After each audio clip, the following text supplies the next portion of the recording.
Sifat-sifat. Ya, kemarin kita sudah membahas mengenai pengertian gelombang elektromagnetik. Sekarang kita akan membahas sifat-sifat gelombang elektromagnetik. Sebelum masuk ke dalam materi kita, sifat-sifat gelombang elektromagnetik, Ibu ingin bertanya, apakah kalian semua mempunyai HP? Punya. Pernah nggak kalian itu mengirim chat ke teman atau keluarga kalian di luar atau di luar kota?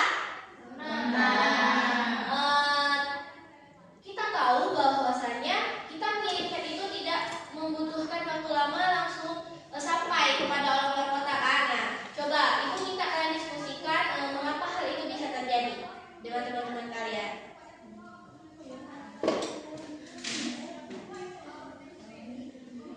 Oke, sekarang siapa yang ingin jawab? Saya, Bu. Nah, coba Antika. Karena itu karena gelombang elektromagnetik. Ya, benar sekali. Jadi semua itu dipengaruhi oleh gelombang elektromagnetik. Jadi jika kita mengirim chat ke teman atau keluarga, itu bukan kalau dia lama balasnya itu bukan karena dia lagi jauh, tapi karena gelombang elektromagnetiknya lagi terganggu. Oke, sekarang kita masuk ke sifat-sifat gelombang elektromagnetik. Yang pertama itu gelombang elektromagnetik ini tidak memerlukan medium untuk merambat, bisa di barang sampah. Bisa kalian lihat di sini bahwasanya matahari menyinari bumi itu tanpa memerlukan medium, atau dia tuh bisa merambat ke bumi itu tanpa adanya perantara seperti udara atau angin atau sebagainya. Jadi dia itu bisa langsung menyinari bumi itu tanpa adanya perantara. Yang kedua itu termasuk gelombang transversal, transversal karena arah getar tegak lurus terhadap arah lambatnya. Bisa kalian lihat di sini bahwasanya medan magnetnya itu ke arah satu sisi dan medan listriknya tegak lurus, arah gelombangnya ke satu sisi yang lainnya. Selanjutnya itu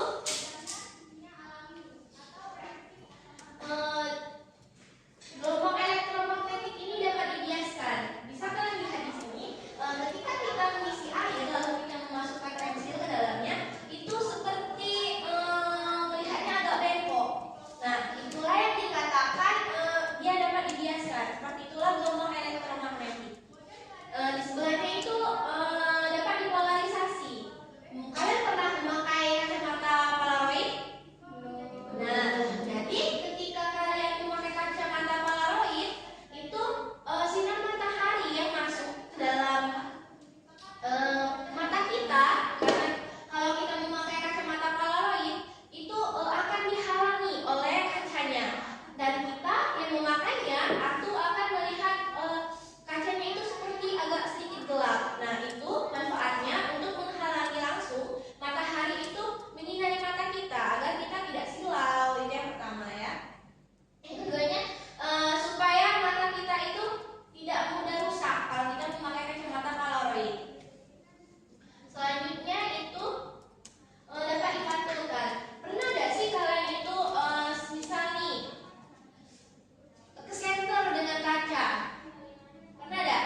Nah, saat kita menyenteri kaca itu sinarnya itu memantul dia. Jadi dia itu tidak masuk ke dalam, tetapi oleh cahayanya itu dipantulkan.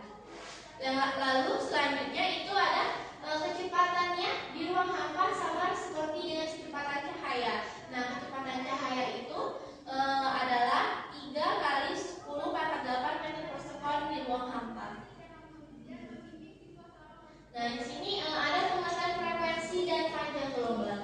Frekuensi menunjukkan berapa banyak gelombang yang lewat satu titik dalam waktu 1 detik. Bayangkan kamu berdiri di pinggir pantai. Kalau ada 5 ombak lewat dalam 1 detik, berapa frekuensinya? Nah, ternyata frekuensinya itu 5 Hz. Dan selanjutnya sebelahnya ada panjang gelombang. Panjang gelombang adalah jarak antara dua titik yang memiliki fase sama dalam satu gelombang. Misalnya jarak antara dua puncak atau dua lembah berurutan.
sehingga channelnya itu bisa berubah.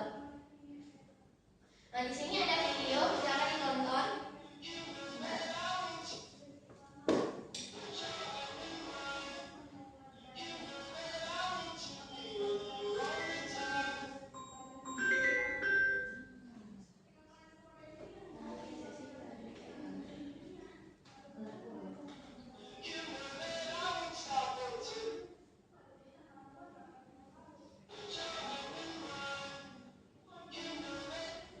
Nah, dari video ini ada yang bisa menjelaskan atau mengapa ini bisa terjadi?